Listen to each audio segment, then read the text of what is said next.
When I was little, my father was famous. He was the greatest samurai in the empire. Hey everybody, Jerry Williams, aka Greater Sapien here. Thanks for stopping by. Today we look at number 29 of Eric Dubé's 200 Proofs. Earth is not a spinning ball. Dubé says, if the Earth and its atmosphere were constantly spinning eastwards over 1,000 miles per hour, this should somewhere, somehow be seen, heard, felt, or measured by someone. Yet no one in history has ever experienced this alleged eastward motion.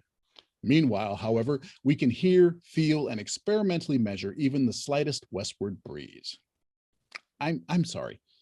Heard? Does this fool think that the Earth would squeak? What would that even be? Anyway, seen, heard, or felt are human senses, and there is no support behind the idea that the motion is at a level humans would sense in some way. I've talked about this before. People don't notice constant motion. We only notice the influence of acceleration. Savvy globe deniers might be quick to point out that being on the surface of a rotating object would actually be a form of acceleration, and there should be centrifugal force acting on us on account of it, and they would be correct. I know the globe deniers aren't big fans of math, but if you do the math, you can calculate what level of force that would be. And it's a paltry amount, like 0.3% of gravity, G, at the equator. We're not going to feel that.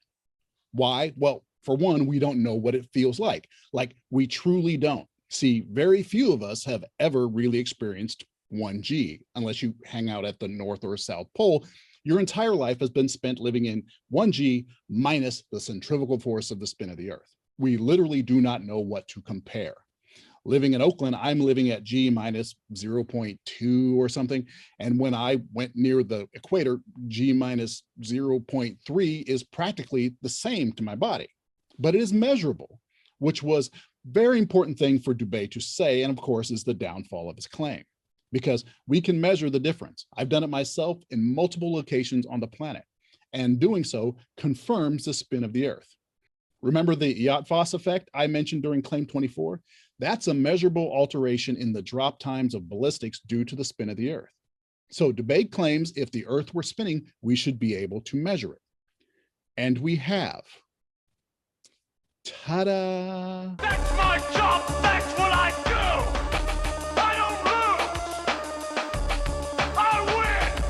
I win! Is there no one on this planet to even challenge me?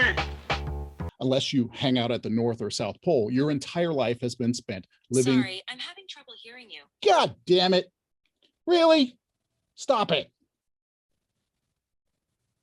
You, Siri.